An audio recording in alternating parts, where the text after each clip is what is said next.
पहिला घास तोंडात घालताच चव एकदम जिभेवर आली.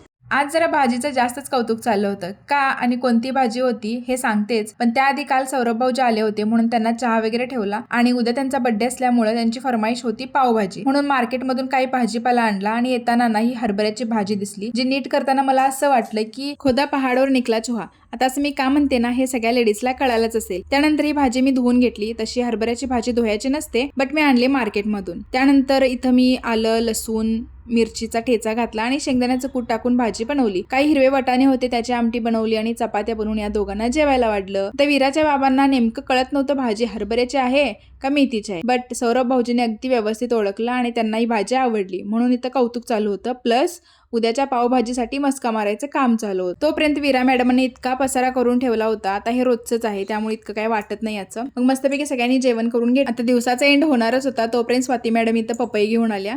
त्यानंतर पपई वगैरे खाल्ली आणि हे काही भाजीपाला आणला होता ना तो क्लीन करून घेतला. असा होता आजचा दिवस. भेटूया नेक्स्ट व्हिडिओमध्ये. बाय.